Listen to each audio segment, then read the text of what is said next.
Graça e paz, abençoados.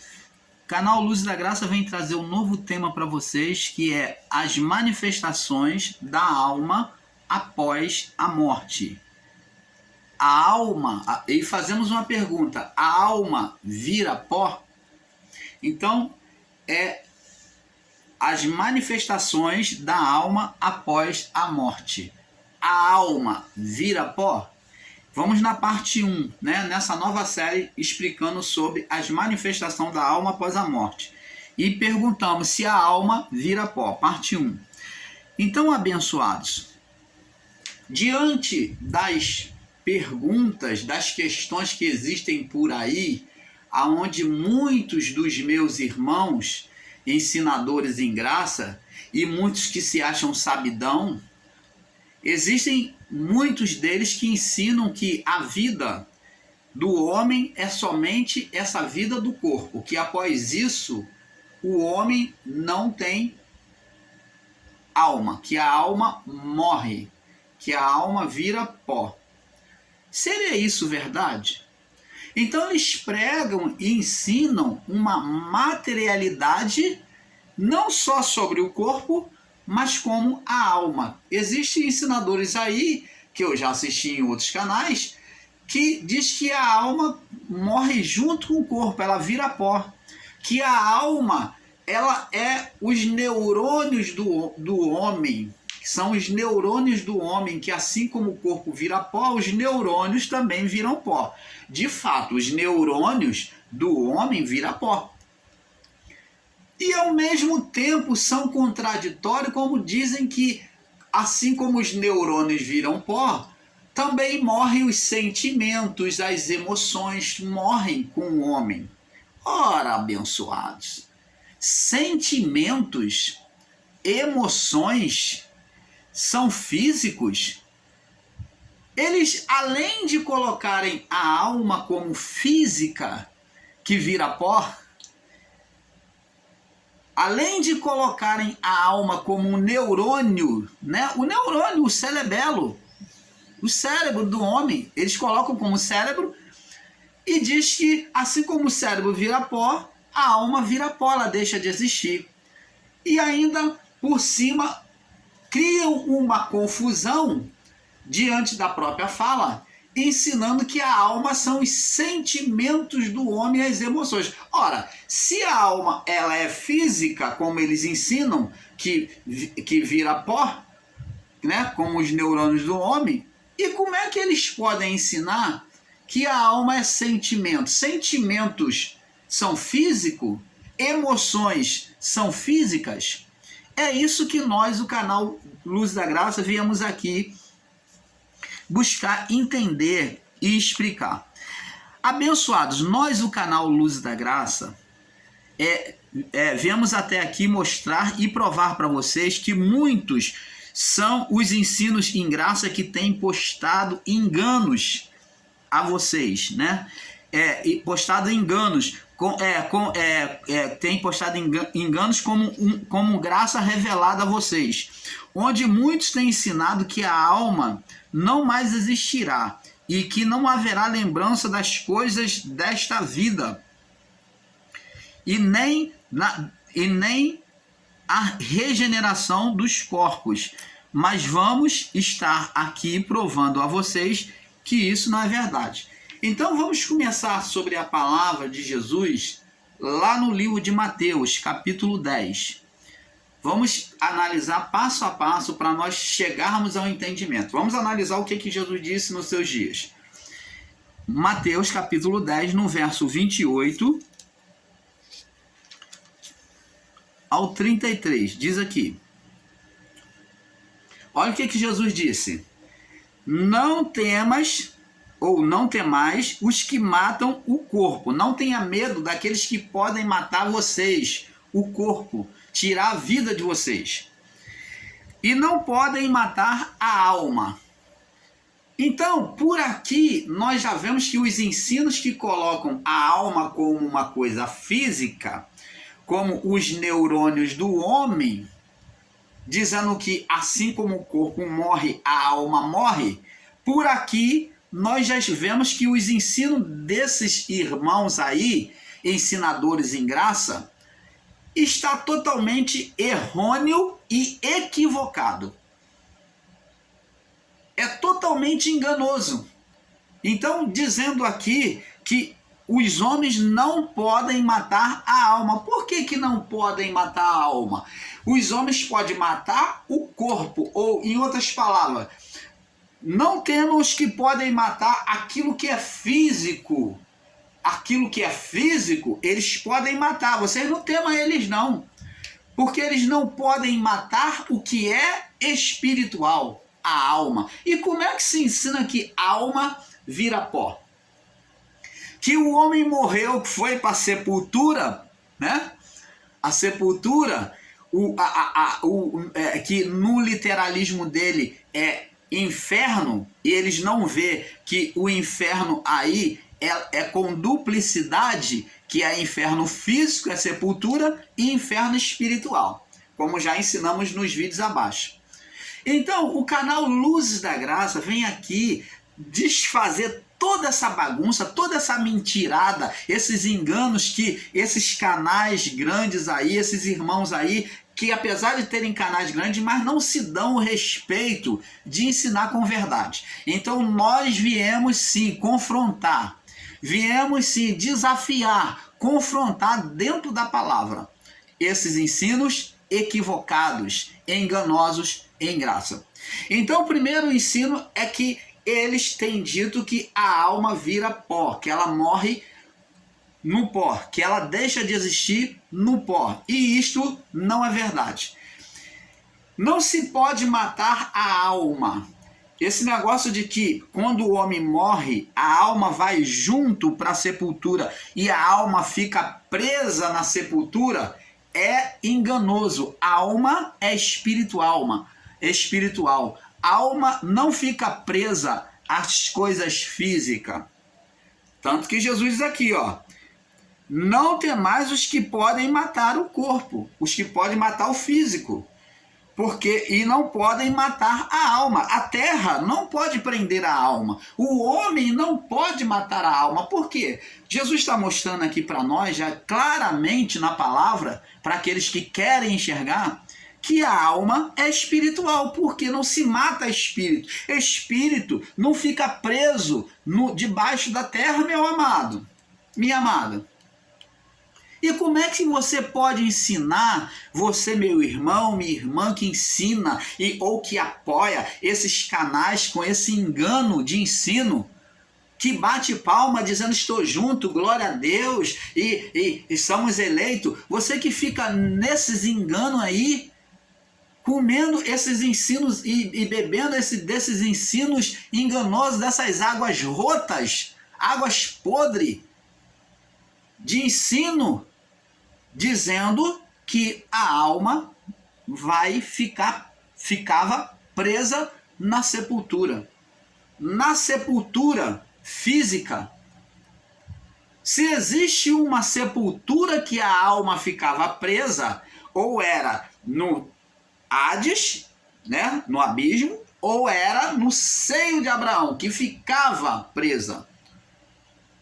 Ela era destinada para o seio de Abraão. A alma não fica presa ao túmulo físico, nunca ficou. Este ensino é enganoso e demoníaco.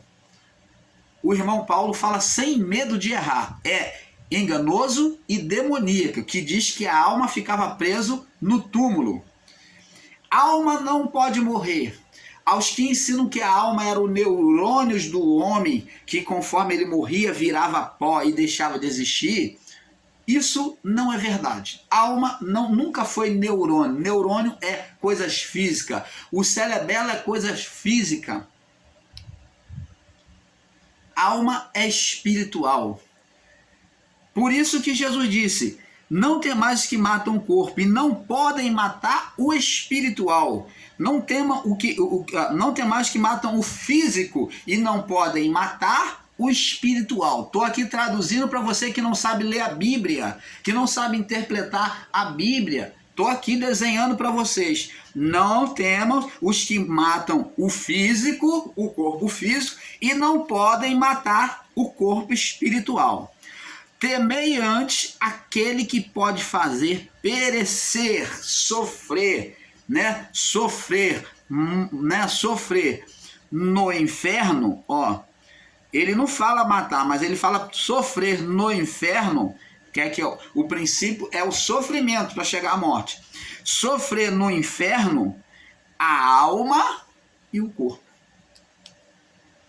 Então, Deus é que pode tirar a vida do homem, que é o inferno físico, ó, tirar a vida física, que é o inferno físico. Vê que tem duas traduções para inferno.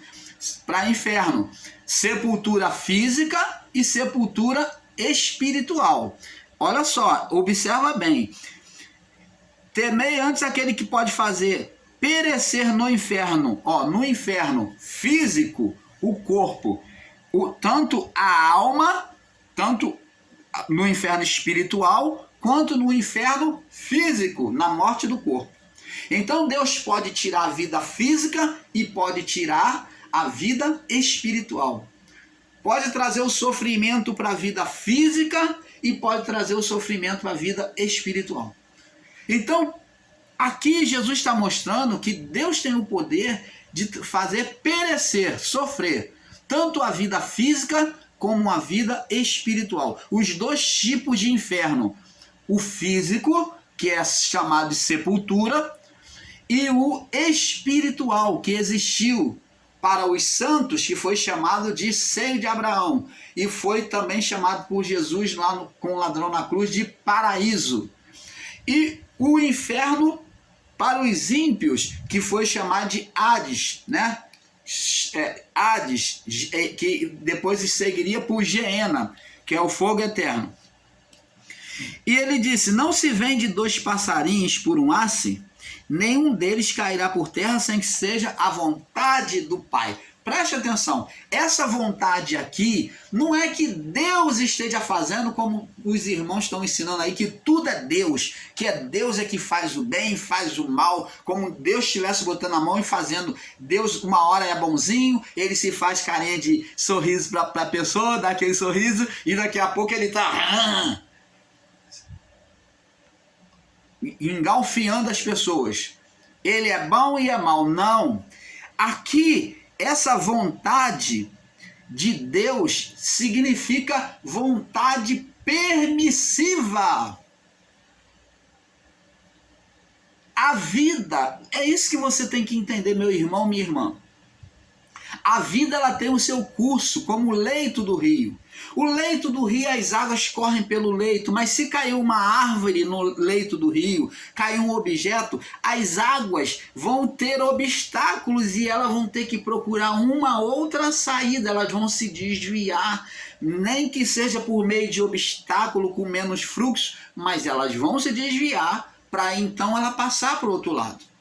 Assim também o pássaro, por algum acontecimento desta vida, que significa permissividade de Deus, como vontade de Deus permissiva, eles muitas das vezes morrem. Morrem porque o homem passarinheiro é mau, ele caça sem que seja para comer, ele caça para comer. Ele muitas das vezes, o gavião vem lá e pega o pássaro menor. Tudo isso é o curso da natureza. São as permissividades divinas. Isso é a vontade de Deus permissiva. É isso que temos que entender. E ele disse: não se vende 2 passarinhos por um aço, nenhum deles cairá sem que seja por vontade permissiva do Pai. Pode colocar aí, permissiva, na sua Bíblia ao lado. Até mesmo os cabelos da vossa cabeça são todos contados. Não temais, pois valeis vós muito mais do que muitos passarinhos. Se você for tomar no literal e dizer que tudo é vontade de Deus, é vontade absoluta e não permissiva, então preste atenção, o cabelo da minha cabeça, o irmão Paulo está aqui, ó, ficando calvo. Mas se o irmão Paulo não quisesse ser calvo, ele botaria implante. E aí? E a vontade de Deus, sendo absoluta. Cadê o irmão Paulo? Ele tendo dinheiro, tendo condição, ele pode colocar cabelo, implantar cabelo. Você está entendendo, abençoado? O irmão Paulo, como qualquer pessoa, pode pintar o cabelo e fazer do seu cabelo do jeito que ele quiser. Ele pode alisar, pode deixar mais crespo. O irmão Paulo pode fazer da sua barba do jeito que ele quiser. Pode deixar branca, pode deixar preta. Hoje em dia virou um modismo, as pessoas botam cabelo azul, botam cabelo verde. Isso é permissividade divina sobre a vida do homem. O homem faz desenho na cabeça com o cabelo. Isso tudo, amados, são vontades permissivas e não vontade absoluta. Porque na vontade absoluta prevalece assim a vontade absolutamente de Deus. Aí sim. Então isso que temos que entender. Ele diz aqui no verso: não temais, porque valeis muito mais, no verso 31, vós do que muitos passarinhos. Portanto, qualquer que me confessar diante dos homens, eu confessarei diante do meu Pai que está nos céus. Então, é isso que temos que entender, abençoado. Então, para provar para vocês que a alma, ela tem a sua vida, vamos lá no livro de 1 Corinto, na palavra de Paulo, vamos entender a palavra de Paulo, nós já vimos, mas vamos ver de novo, capítulo 15, do verso 35 ao 56. Vamos ler aqui para nós entendermos sobre a vida da alma. Diz assim, olha só, vamos entender aqui sobre a orientação de Paulo. Vamos ler com atenção. Diz assim, 1 Coríntios 15, 35. Mas alguém dirá, como ressuscitarão os mortos? Alguém sempre se pergunta, o que vai acontecer depois que eu morrer? O que vai acontecer com os mortos? Como eles vão ressuscitar? Paulo já vem respondendo. Com que corpos virão? Ele pergunta aqui, ele mesmo faz a pergunta por duas vezes. Com que corpo os mortos virão? Olha aí, Paulo vai explicar. Insensatos. O que tu semeias não é vivificado se primeiro não morrer. Então Paulo está falando, insensato, você que não tem sensibilidade para entender as coisas de Deus, preste atenção, o que Paulo está falando, não seja insensato, insensível quanto às coisas de Deus, não tem sensibilidade quanto às coisas de Deus, porque o que tu semeia, o que o homem semeia não é vivificado, ele não vai brotar se primeiro não morrer, não morrer. Não adianta que se não tiver a morte, não vai ter vivificação, não vai vivificar. Se primeiro não morrer, assim é a semente. Aí ele vai comparar agora a uma semente, explicando, diz aqui. E quando semeias, o semeador, né? Quando semeias, verso 37, não semeias o corpo que há de nascer. Ele agora compara uma semente. Não semeias o corpo que há de nascer. Quando tu semeia, você não semeia aquele corpo, o mesmo corpo que há de nascer. Isto Paulo está falando que este corpo aqui, comparado ao que ele está usando uma semente como exemplo, que a semente morre, ela seca, ela é um grão e, por exemplo, uma semente de manga, um caroço de manga, semeia-se lá o grão de manga ou de trigo, semeia o grão de trigo e ali é uma sementinha, mas o que vai nascer vai ser o trigal, vai ser o trigal, o pé de trigo, que vai produzir muitos grãos de trigo. Então a semente é uma, mas o que vai frutificar ali vai ser o pé, vai ser a plantação. Então o corpo é diferente, não vai ser uma semente que ela vai ficar grandona, não. A semente ela não vai crescendo, ficando grandona, não. Ela vai nascer o pé, a vegetação. É isso que Paulo está dizendo. Quando tu semeias, não semeias o que há de nascer. Assim também o corpo. O corpo corruptível, o corpo do pecado, de corrupção, é uma semente, serve de semente para frutificar um novo corpo. Quando semeias, não semeias o corpo que há de nascer, mas o simples grão, a simples semente, como o de trigo e de outra qualquer semente. Mas Deus dá-lhe o corpo como quer a cada semente o seu próprio corpo. Mas nem toda a carne é a mesma carne. Então, Paulo fez comparação com a semente, agora ele está falando, nem toda a carne é a mesma carne. Agora Paulo vai fazer distinção das carnes. Ele vai falar aqui, nem toda a carne é a mesma carne, mas uma é a carne dos homens. A carne do homem é diferente da carne dos animais? É. O gosto e a formação da pele, tudo é diferente. E outra é a carne dos animais. E outra é dos peixes. A carne do homem tem o mesmo gosto que a carne do peixe? Não. Do peixe é diferente, a pele do peixe é diferente, o gosto é diferente. Eu nunca comi carne humana. Diz aí o nosso presidente aí que já comeu, que praticou, ele confessou que praticou o canibalismo. Eu, particularmente, nunca comi carne humana. Mas são diferentes, a gente vê pela diferença, o cheiro, né? Até na putrificação é diferente. Então é diferente. Outra é a carne dos peixes, outra é a carne das aves. Há corpos celeste, Paulo aqui no verso 40 diz assim, há corpos celeste, falando o corpo dos anjos, há corpos celeste e corpos terrestres, que são os nossos. O corpo de Paulo está dizendo que o corpo angelical é diferente do nosso corpo, que o corpo angelical é espírito e o nosso físico é espiritual, o nosso físico. E uma é a glória dos celestes, a glória dos que são celestiais, uma é a glória dos celestes, dos anjos, e outra é a glória dos terrestres, e outra dos terrestres. Uma é a glória do sol, agora Paulo vai fazer uma comparação com os anjos. Uma é a glória do sol, de brilhar, né? Tem o seu poder de brilhar, de aquecer.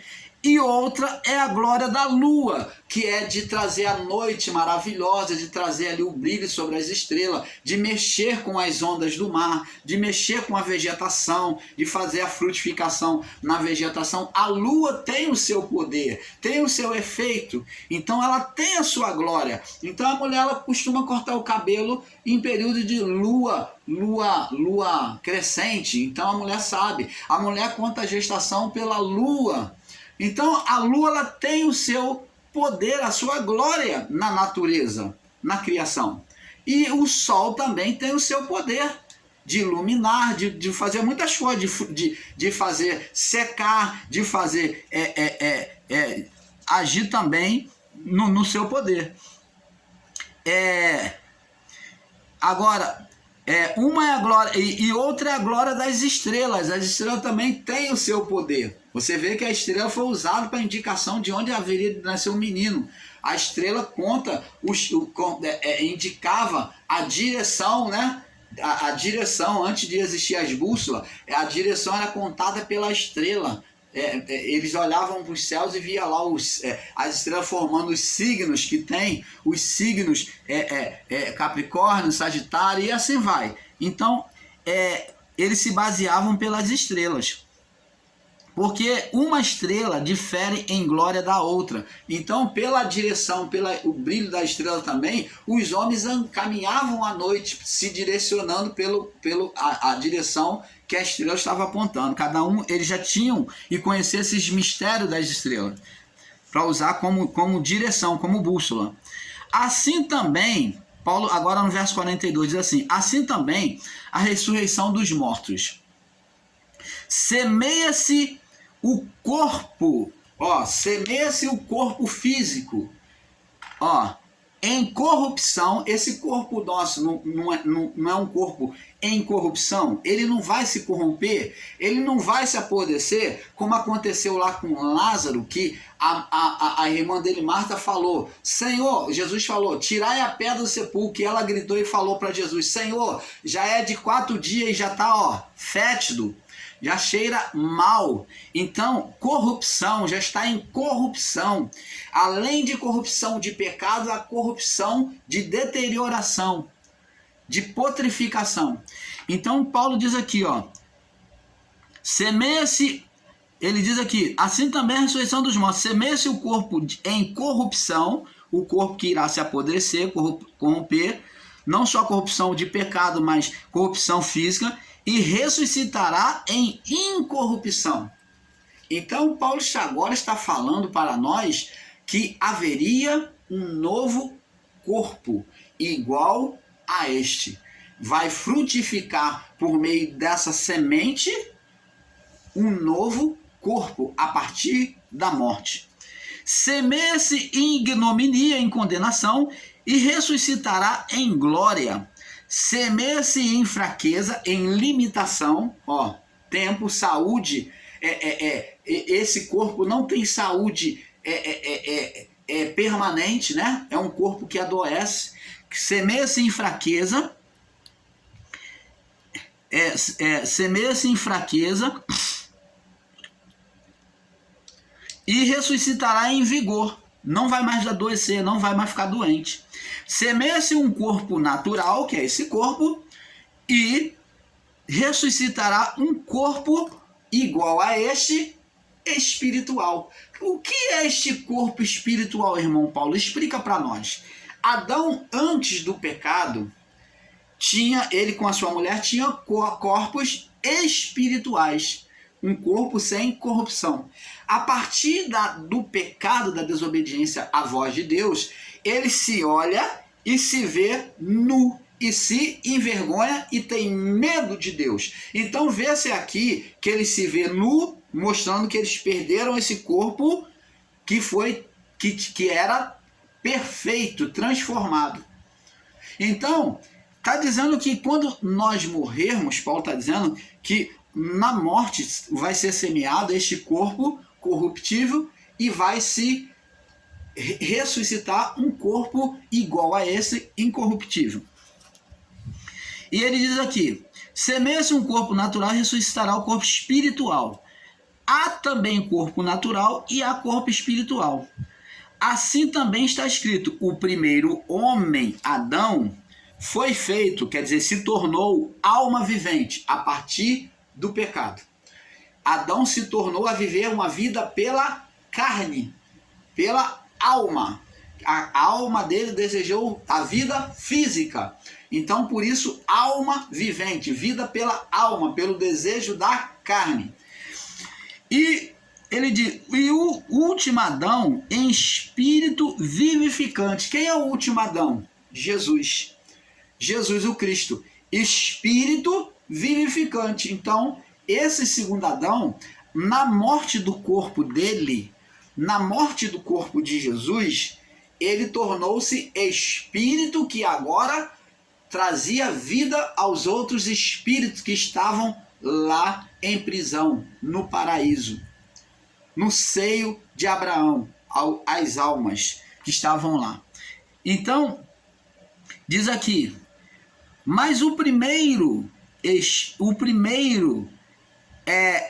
mas não é o primeiro espiritual, que é Adão, né? Adão não se tornou um homem mais espiritual por causa do pecado, senão homem natural, homem físico, vida pela carne ou pela alma. Natural aqui, está falando da vida física. Não é o primeiro espiritual, senão natural, que foi a escolha dele. Depois o espiritual.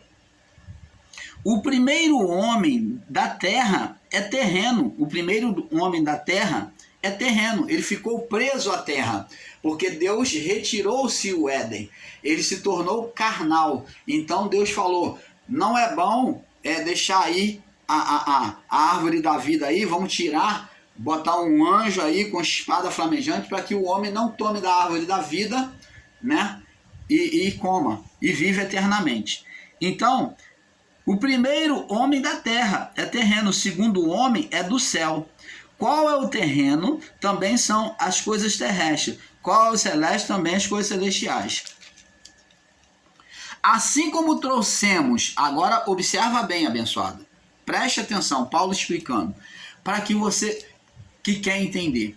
Assim como trouxemos a imagem do terreno de Adão, está aqui em nós, o físico, assim traremos também a imagem do celestial.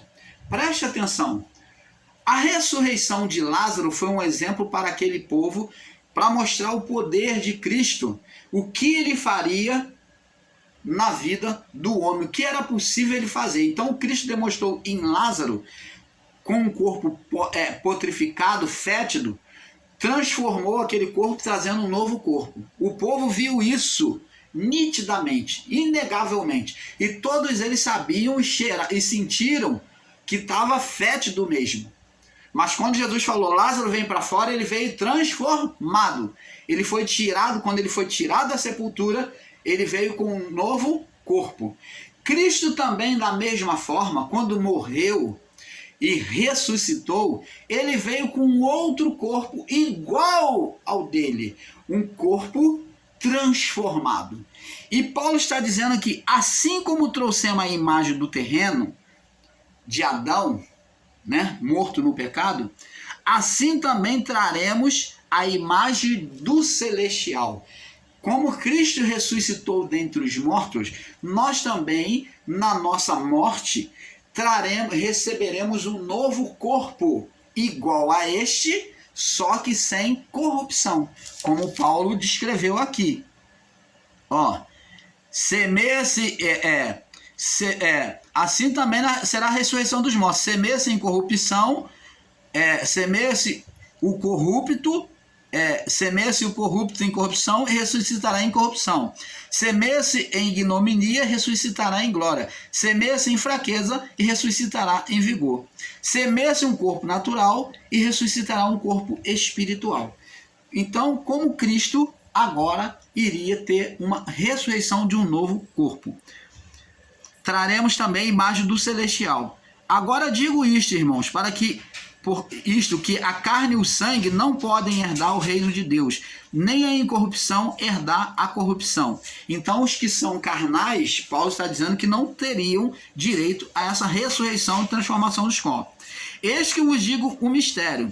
Na verdade, nem todos dormiremos. Paulo está falando, dos que estão aqui, na verdade, nem todos nós morreremos, mas todos os que estão aqui nesse século aqui, que ouvirem a voz de Jesus, seremos transformados num momento, no abrir e fechar dos olhos, ante a última trombeta, porque a trombeta soará e os mortos ressuscitarão incorruptíveis e seremos transformados. Então, amados, vamos passar para a parte 2, né? Para a parte 2, que é um pouco aqui, um pouco ali. Vamos para a parte 2. As manifestações da alma após a morte. A alma vira pó? Vamos para a parte 2. Paz.